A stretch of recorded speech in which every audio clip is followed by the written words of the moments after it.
السلام علیکم پیارے بچوں، آج ہم ایک ایسی حدیث سنیں گے جو ہمیں وقت کی قدر سکھاتی ہے۔ رسول اللہ صلی اللہ علیہ وسلم نے فرمایا، 5 حالتوں کو 5 آنے والی حالتوں سے پہلے غنیمت جانو: جوانی کو بڑھاپے سے پہلے، صحت کو بیماری سے پہلے، خوشحالی کو تنگ دستی سے پہلے، فرصت کو مشغولیت سے پہلے، اور زندگی کو موت سے پہلے۔ اب اس کو آسان زبان میں سمجھو۔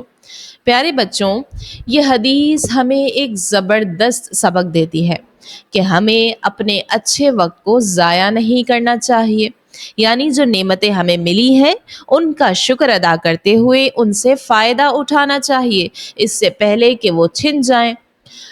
چلیں اب اسے ایک ایک کر کے آسان مثالوں سے ہم سمجھتے ہیں۔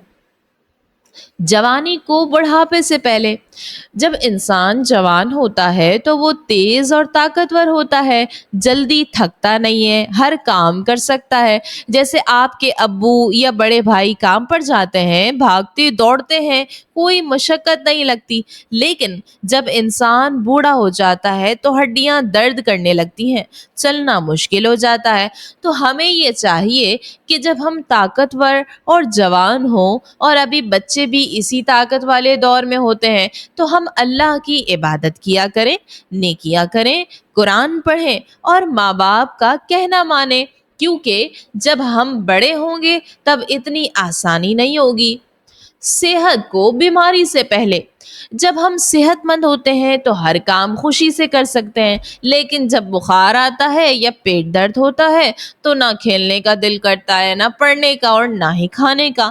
اسی لیے جب ہم صحت مند ہوں تب ہمیں نیک کاموں میں آگے بڑھنا چاہیے، مثلاً قرآن یاد کرنا، نماز پڑھنا، اچھے اخلاق سیکھنا۔ خوشحالی کو تنگ دستی سے پہلے، جب ہمارے پاس چیزیں ہوتی ہیں، اچھا کھانا، کپڑے، بستہ، کتابیں، تب ہمیں اللہ کا شکر ادا کرنا چاہیے اور ان چیزوں کا صحیح استعمال کرنا چاہیے۔ لیکن اگر کبھی مشکل وقت آ جائے اور ہمارے پاس کھانے کو کم ہو یا نئے کپڑے نہ ہو تو ہمیں افسوس ہوگا کہ کاش پہلے چیزوں کی قدر کرتے۔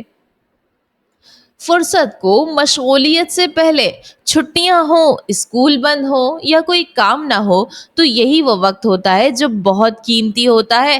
اسی وقت میں ہم اچھی عادتیں اپنا سکتے ہیں، نیکیاں سیکھ سکتے ہیں، کیونکہ بعد میں جب اسکول یا دیگر کاموں میں مصروف ہو جائیں گے تو وقت نہیں ملے گا۔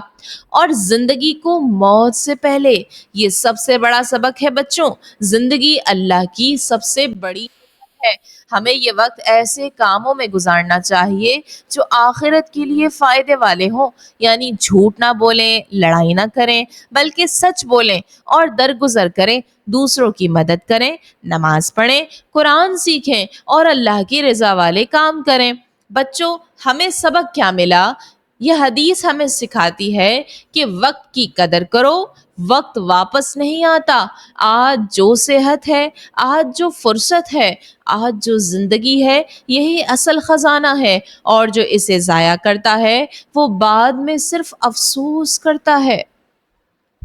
تو آج بیٹھ کر سوچیں کہ کون سا نیک کام ہے جو ہم روزانہ کر سکتے ہیں۔ نماز، قرآن، ماں کی مدد، سچ بولنا، اور اسے فوراً شروع کر دیں۔